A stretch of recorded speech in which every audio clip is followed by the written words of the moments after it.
Franck Ferrand raconte sur Radio Classique.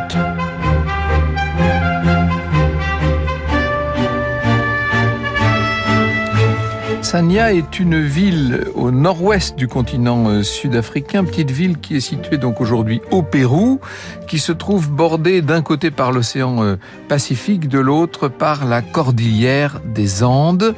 Et c'est là que nous nous trouvons l'après-midi du 16 mai 1532, donc dans les environs de Sanya. 1532, pour vous donner un repère, nous sommes en France à l'époque du règne de François Ier. En ce lundi 16 mai 1532, des soldats étrangers sont en train de troubler le calme qui ordinairement règne sur ce petit village. Il s'y trouve effectivement près de 170 soldats européens qui prennent la direction des Andes. Les soldats en question, vous l'avez compris, sont des Espagnols. Très impressionnants pour les locaux. Ce sont pas tant les soldats, du reste, qui frappent les consciences des habitants que leur monture. Ces soldats espagnols sont des cavaliers et dans cette partie du monde, on n'avait encore jamais vu, semble-t-il, de chevaux. Ici, les lamas sont nombreux, mais ils font pâle figure devant les chevaux, tellement plus grands, tellement plus impressionnants. Et lors de leur progression, ces Espagnols ne croisent quasiment personne sur leur chemin. Alors, ils sont en train d'avancer dans cette cordillère des Andes. Les hameaux, plus ils montent, plus ces hameaux se font rares. La végétation devient de plus en plus sauvage. Et à la tête des cavaliers, un conquérant, un conquistador, du nom bien sûr de Francisco Pizarro. On va l'appeler Pizarre si vous voulez bien. En cette journée de mai 1532, il est peut-être l'Européen qui connaît le mieux cette partie du monde, ce continent sud-américain, qui, il faut vous dire que Pizarro a accumulé les expéditions. Ça fait 30 ans qu'il est dans cette région au service de la couronne espagnole, et ça fait maintenant 1 an qu'il est à la tête d'une nouvelle expédition dont l'intention est de prospecter et d'explorer un puissant empire qui jusqu'alors n'avait jamais été visité. Nous sommes au cœur de l'empire Inca. Avec ses 170 hommes, Pizarro avance donc dans ces montagnes escarpées, des sols sablonneux où l'eau se fait très rare. Un jour, les Espagnols arrivent dans un village complètement dépeuplé, parce que c'est l'habitude, à chaque fois qu'ils entrent quelque part, c'est pour y trouver une sorte de désert d'habitation. Et lorsqu'ils traversent les hameaux, ils finissent par croiser un garçon qui a l'air d'avoir une quinzaine d'années. Il est là, seul. Et il a quelque chose de particulier, alors qu'il fait une chaleur assez terrible. Ce garçon porte des vêtements, de lourds vêtements. Il est vêtu d'un large manteau, d'un grand foulard qui recouvre sa tête et ses épaules. Les Espagnols s'en doutent, ce garçon est membre de l'élite de l'Empire Inca qui vénère le soleil et qui, au passage, se protège du soleil. Il s'appelle Apu, ce garçon. En réalité, c'est un espion de l'empereur Inca qui a été envoyé au plus près possible des étrangers pour essayer d'observer leur comportement, de voir comment ils se conduisent, essayer de comprendre leurs mœurs. Les conquistadors vont se prendre d'affection pour ce gamin, ils le prennent sous leur aile, si je puis dire, et au bout de quelques jours, voilà que ce garçon disparaît. Il est parti faire son rapport, il est parti rencontrer les chefs de l'Empire Inca, il est parti raconter ce qu'il a vu à l'empereur Atahualpa. Franck Ferrand sur Radio Classique. Il faut savoir que lorsque les Espagnols arrivent dans cet Empire Inca, donc en 1532, on peut dire du monde Inca, on peut dire de cet univers qu'ils sont en train de découvrir, qu'il est à son apogée. L'Empire couvre quasiment toute la côte ouest de l'Amérique du Sud et il est parvenu à unifier sous un seul et même pouvoir des peuples qui à l'origine étaient extrêmement différents, avec même des cultures différentes. La tradition Inca raconte que le premier des empereurs, Manco Cápac, descendant du dieu soleil Inti, serait sorti avec son épouse, tout armé du lac Titicaca. Ils auraient fondé la ville de Cusco, bien entendu, et auraient enseigné le labourage de la terre aux hommes de la vallée. C'est en tout cas ce que raconte le récit initiatique. En réalité, le pouvoir inca n'est pas si vieux qu'il en a l'air. On estime que l'empire a été fondé moins d'un siècle avant l'époque où nous sommes, c'est-à-dire dans les années 1440, si l'on compte avec notre calendrier, bien sûr. Et désormais, c'est Atahualpa qui donc règne sur cet empire après s'être disputé avec son frère, ce qui avait entraîné une guerre extrêmement sanglante, guerre de succession qui avait duré des années au sein de l'empire. Les conquistadors apprennent que l'empereur se trouve dans la ville de Cajamarca et ils décident de s'y rendre pour essayer de rencontrer cet empereur. Fernando Cervantes, son nom ne s'invente pas, écrit dans Les Conquistadors: après une dernière et difficile ascension et au terme de 6 mois d'une marche éprouvante depuis leur départ, les conquistadors traversèrent les plantations de coton entourant Cajamarca et entrèrent dans la cité. La ville était située dans la vallée fertile et équipée d'un système d'irrigation élaboré. Un temple du soleil et des édifices sacrés sont agencés autour d'une vaste place centrale dont chaque côté se dresse avec majesté. Ces bâtiments occupent 3 côtés de la place et chacun d'eux est percé de 20 portes. La cité de Cajamarca, proprement dite, était déserte. Atahualpa et ses dizaines de milliers d'hommes se reposaient, bivouaquant dans une élégante ville d'eau et de sources chaudes à quelques kilomètres de là. Quelques-uns de nos kilomètres, devrait-on dire. Francisco Pizarro, qui occupe la ville de Cajamarca, décide donc d'envoyer 2 ambassadeurs pour rencontrer l'empereur Inca. Ce sont les 2 premiers Européens qui donc vont se trouver en présence du chef de cet empire à son apogée. En 1532, nous sommes maintenant le 15 novembre, et Pizarro envoie donc son ambassade à l'empereur Inca. Il y envoie son frère, Hernando Pizarro, et le conquistador Hernando de Soto, avec 2 secrétaires, un traducteur qui connaît bien donc le quechua, et une dizaine de soldats. Petite escorte d'une certaine manière. C'est une ambassade qui arrive aux environs de la ville à midi, et qui essaie de faire comprendre qu'elle arrive avec les intentions les plus pacifiques. Il s'agit juste de rencontrer le chef. Carmen Bernand, dans l'Amérique latine précolombienne, nous raconte cette première rencontre, moment totalement historique de ce premier contact entre 2 civilisations. L'Inca, dit-elle, reçoit dans ses quartiers les 2 capitaines, les 2 secrétaires ainsi qu'un interprète. Ils seront les premiers étrangers à voir de près l'Inca. Mais voir est une manière de dire, car le souverain ne se montre que derrière un voile. Il est le fils du soleil. Aucun regard ne peut rencontrer le sien, personne ne peut le toucher en dehors de ses femmes. Ses habits, les restes de son assiette, ses cheveux et même ses ongles sont conservés à l'abri pour éviter que quelqu'un ne les touche, ne les souille, ce qui entraînerait une déperdition de son pouvoir. On imagine que cette rencontre devait avoir quelque chose d'un peu impressionnant, même de très impressionnant. Atahualpa, de son côté aussi, est sans doute impressionné. En tout cas, il est très intrigué par cette rencontre. Ça fait des mois que tous les jours, il reçoit des informations au sujet de ces troupes étrangères qui sont en train de progresser sur son territoire, dans ses contrées, avec les fameuses montures là qui impressionnent tout le monde. Atahualpa observe ces étrangers qui se présentent à lui. Un chroniqueur quechua décrira plus tard ces Espagnols vêtus d'atours de la Renaissance, avec leurs chapeaux de couleur, leurs chausses fermement lacées, leurs pourpoints empesés et leurs capes à longues manches. Atahualpa demande à voir une monture. Il veut voir de près de ces quadrupèdes. Alors Hernando de Soto va s'approcher, et tellement s'approcher que le souffle du cheval finit par soulever le voile qui se trouve sur le visage de l'empereur. Soto ensuite va faire réaliser à son cheval des courbettes, et Atahualpa est complètement stupéfait qu'une aussi énorme créature puisse à ce point se plier à la volonté humaine.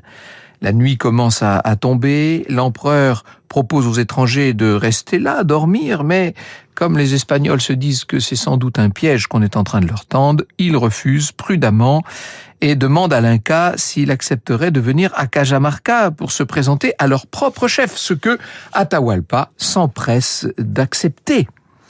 Donc voilà la petite mission diplomatique qui revient auprès de Pizarro et qui annonce pour le lendemain la venue de l'empereur en personne. On ne sait pas quelle est évidemment l'intention réelle de l'empereur. En vérité, elle n'est pas des plus nobles. C'est de nouveau Carmen Bernand qui parle.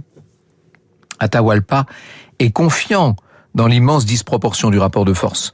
Il dispose de plusieurs milliers de soldats, là où Pizarre en compte 168. Atahualpa est curieux de rencontrer le vieux Pizarre âgé de 57 ans dont il a suivi pas à pas les exploits et les exactions grâce à son réseau d'éclaireurs. Après l'avoir écouté et après avoir observé avec soin, il fera tuer tous ces truands, en épargnera seulement quelques-uns qu'il fera châtrer pour garder ses femmes. Il a aussi l'intention de faire un élevage de chevaux, ces mangeurs d'herbe qui ressemblent au fond à des lamas. Voilà comment Atahualpa a résolu la question. Et le voilà, qui arrive maintenant, l'Inca. On est au crépuscule, il est accompagné de ces milliers d'hommes qui entrent dans la ville. Il est paré comme le dieu solaire qu'il est. Son trône, littéralement porté par une escouade de soldats, il avance très noblement. Il faut imaginer ce trône qui a l'air de glisser comme ça à quelques pas du sol. Et évidemment, il avance à la rencontre de Pizarre qu'il s'attend à voir apparaître. Seulement, ce n'est pas Pizarre qui reçoit Atahualpa, c'est un dominicain, le père Vicente de Valverde, qui se présente accompagné d'un interprète et qui tend à Atahualpa ce qu'il estime être le plus extraordinaire des cadeaux possibles. Il lui tente un livre, vous avez bien compris qu'il lui tente une Bible. Atahualpa est interloqué, il se saisit de l'objet. Ce qu'il faut savoir, c'est que contrairement aux Mayas et aux Aztèques, les Incas ne connaissent pas le livre du tout. Il ouvre la Bible, il observe ses caractères d'imprimerie, ses illustrations qui figurent là. Il ne comprend pas ce que le dominicain cherche en lui donnant cet étrange objet. Alors, il finit par s'énerver et jette le livre à terre. Le dominicain est affolé, il part se réfugier en courant. C'est à ce moment-là que surgissent les troupes d'Espagnols. Il en arrive de tous côtés, qui portent des arquebuses, qui se mettent à tirer sur les soldats de l'empereur. Ça fait un chahut considérable. Les hommes qui tenaient l'empereur sur son trône sont partis en courant, c'est-à-dire qu'ils ont littéralement laissé tomber Atahualpa sur le sol. C'est le plus grand déshonneur qu'on puisse imaginer pour l'Inca, pour le descendant du soleil. Après quelques dizaines de minutes, les conquistadors ont tué ou fait fuir tous les soldats incas et il n'y a plus que l'empereur qui est là et que Pizarre va s'empresser d'enfermer en lieu sûr. Atahualpa sait, il connaît la cupidité de ses envahisseurs, il sait qu'ils sont uniquement mus par la soif de l'or et des pierres précieuses, et il leur promet une chose. Dans une des plus grandes salles du palais de Cajamarca, il lève le bras et trace une ligne sur le mur. Et il promet qu'il peut leur donner tellement d'or que l'or accumulé dans la salle dépassera la ligne. Ah, ça évidemment c'est un argument. Pizarre accepte la proposition d'Atahualpa. On va laisser à l'Inca la vie sauve à condition qu'il remplisse cette immense salle de tout l'or possible. Atahualpa a bien compris qu'il a commis une erreur funeste. Il ne fallait pas se laisser gagner par la curiosité. Il n'aurait jamais dû rencontrer ces conquistadors. Il paie évidemment cette ouverture d'esprit, cette curiosité. Il aurait dû les tuer, ou plus exactement les faire tuer quand ils étaient encore vulnérables, là, au moment où ils progressaient dans les défilés montagneux de la cordillère des Andes. Seulement maintenant, c'est trop tard. Et de leur côté, les Espagnols lorgnent cette large salle qui va progressivement se remplir d'or. Quand je dis d'or, elle se remplit de tous les trésors que peuvent trouver les malheureux Incas qui viennent remplir la pièce pour essayer de faire libérer leur empereur, des piastres d'or, des pièces d'argent, des émeraudes, enfin toutes sortes de richesses. Les Espagnols sont euphoriques en voyant ces richesses qui s'entassent et qui viennent effectivement grimper le long des murs, et ils en veulent toujours tous, évidemment. Ils en veulent toujours plus, je veux dire. Atahualpa va donner des laissez-passer aux Espagnols pour qu'ils puissent se rendre eux-mêmes à Cusco, à Pachacamac, pour essayer de se saisir de richesses supplémentaires. Il y a tellement et tellement de trésors au cœur de cet empire inca, et pendant ce temps-là, Atahualpa est enfermé. Il est là, dans cette cellule où il est en train de perdre ses couleurs, si je puis dire, comme un oiseau encagé. Il est en train de perdre le rayonnement du fils du soleil qu'il est censé représenter. Voilà la description que donne de lui Francisco de Jerez. L'empereur est un homme de bonne constitution et il a belle allure, voire il est un peu fort, il a une trentaine d'années, le visage large, il est beau et féroce, ses yeux sont injectés de sang. Il s'exprime avec gravité comme un très grand seigneur qu'il est, et ses raisonnements sont très pertinents. Il est tellement intelligent du reste qu'il est tentant d'essayer d'échanger avec lui, et c'est Hernando Pizarro qui va lui apprendre à jouer aux échecs. Et l'Inca aime ce jeu d'échecs qui en quelque sorte résume tout le sens stratégique qu'il est censé détenir, mais qui lui a fait défaut dans la rencontre qu'il a faite avec les étrangers. Bref, la captivité va durer des semaines comme ça et des mois, et l'on réunit cet immense pactole. L'empereur se dit qu'il devrait bientôt être libéré. Les conquistadors, comme les soldats de l'époque, sont payés au butin, écrit Carmen Bernand. Après une première répartition, Hernando repart pour l'Espagne afin de remettre à Charles Quint la 5e part de l'or des Incas, qui revient selon les lois à la couronne. Avec le départ d'Hernando, Atahualpa perd son principal appui. Et oui, c'était lui qui s'était fait d'une certaine manière un peu l'avocat de l'Inca. Et Atahualpa, qui aurait dû être libéré, n'est pas libéré. Et la vérité, c'est qu'il a très bien compris. Il a très bien compris qu'il ne serait jamais libéré. Franck Ferrand sur Radio Classique. Pour les Espagnols, relâcher l'Inca, relâcher l'empereur, ce serait une faute majeure. Les conquistadors l'ont très bien compris. Il est évident que si Atahualpa retrouvait sa liberté de manœuvre et retrouvait toutes ses forces, toutes ses troupes, il chercherait à se venger, évidemment. Il est donc décidé d'éliminer définitivement l'Inca. Je cite Fernando Cervantes, le 26 juillet 1533, l'empereur Inca fut emmené sur la place centrale de Cajamarca et ligoté à un poteau. Comme c'était son devoir, le frère Vicente de Valverde s'employa de son mieux à le persuader d'accepter le baptême. C'était là une pratique courante, mais dans ce qui lui fut proposé, l'enjeu ne se limitait pas à la vie éternelle. En effet, s'il refusait le baptême, il finirait brûlé vif jusqu'à ce que mort s'ensuive. À l'inverse, s'il acceptait le sacrement, il serait étranglé au moyen d'un garrot. Alors Atahualpa va demander le baptême. Il va mourir chrétien. Il va mourir étranglé surtout. On vient lui attacher ce garrot autour du cou et puis progressivement, plusieurs soldats serrent le garrot jusqu'à ce que le jeune empereur ne puisse plus respirer. Ainsi meurt Atahualpa en ce 26 juillet 1533. Lorsque dans l'Empire va se répandre la nouvelle de la mort du chef, de la mort du fils du soleil, les habitants sont sidérés qu'on ait pu attenter à la vie de ce descendant du Dieu des dieux.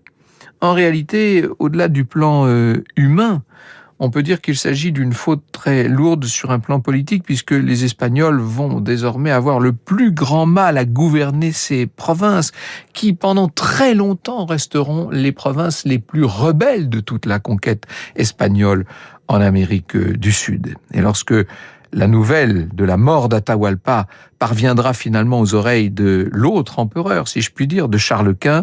Charles Quint va entrer dans une colère noire. Celui qu'on a tué là était un empereur comme lui. Ce qu'on a commis, c'est un régicide, c'est un crime. Évidemment que Charles Quint a tout compris. Ses contemporains, peut-être pas.